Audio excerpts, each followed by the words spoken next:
नमस्कार। आकाशवाणी जयपुर अजमेर से प्रस्तुत हैं प्रादेशिक समाचार।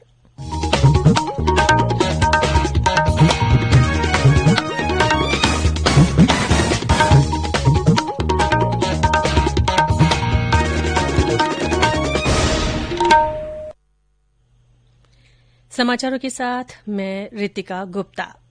नए कृषि कानूनों को लेकर उत्पन्न गतिरोध को समाप्त करने के लिए केंद्र सरकार बुधवार को नई दिल्ली में किसानों के संगठनों के साथ छठे दौर की वार्ता करेगी।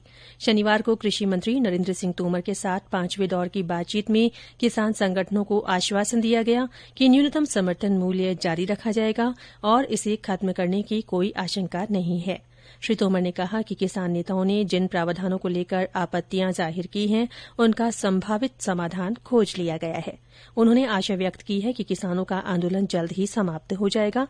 सरकार ने यह भी कहा है कि कृषि उत्पाद विपणन समितियों एपीएमसी की मंडियों को मजबूत करने और प्रस्तावित निजी बाजारों को बराबरी का अवसर उपलब्ध कराने के तौर तरीकों पर विचार करने को तैयार है।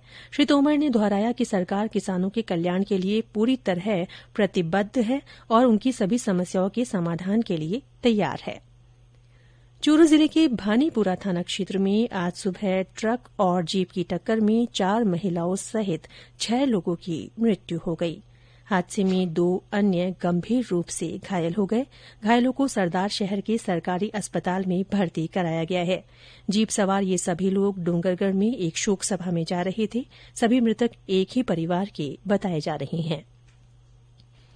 प्रदेश में अब तक 2,80,585 कोरोना संक्रमितों में से 2,55,729 लोग स्वस्थ हो चुके हैं।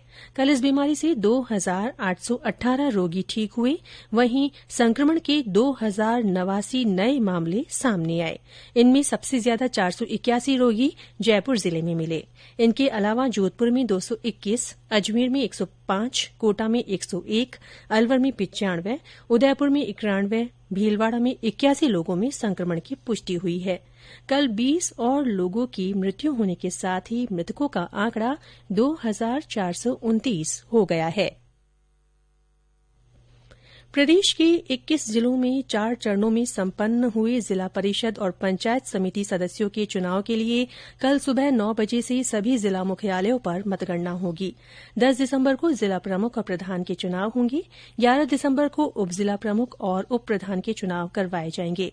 उधर राज्य की 50 नगर निकायों में पार्षदों के चुनाव के लिए 11 दिसंबर को सुबह 8 बजे से शाम 5 बजे तक मतदान होगा। आज सशस्त्र सेना झंडा दिवस है। प्रधानमंत्री नरेंद्र मोदी ने कहा है कि आज का दिन सशस्त्र बलों के जवानों और उनके परिजनों के प्रति कृतज्ञता प्रकट करने का दिन है। श्री मोदी ने ट्वीट कर कहा कि बलों के जवानों के निस्वार्थ बलिदान और अदम्य साहस पर पूरे देश को गर्व है। प्रधानमंत्री ने सशस्त्र सेना झंडा दिवस कोष में योगदान करने की अपील की।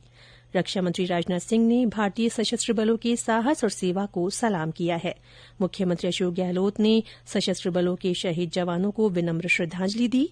एक ट्वीट में उन्होंने कहा है कि ये दिन इन शहीदों और इनके परिजनों के प्रति कृतज्ञता और समर्थन व्यक्त करने का दिन है।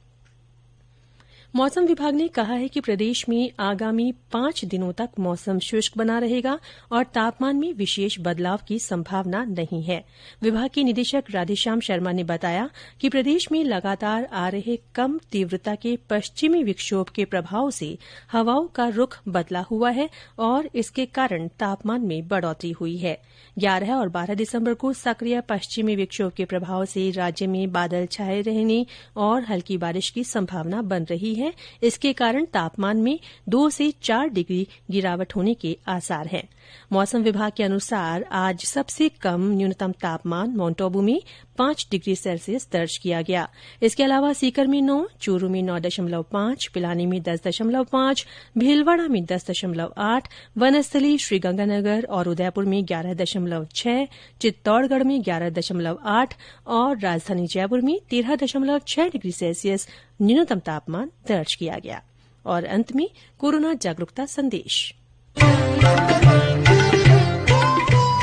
कोविड-19 से बचाव और सुरक्षित रहने के 3 उपाय। मास्क लगाएं, 2 गज दूरी है जरूरी, सुरक्षित दूरी रखें, हाथ और मुंह साफ रखें। इसी के साथ प्रादेशिक समाचार बुलेटिन समाप्त हुआ। हमारा अगला बुलेटिन राजस्थानी में दोपहर 3 बजे प्रसारित होगा। नमस्कार।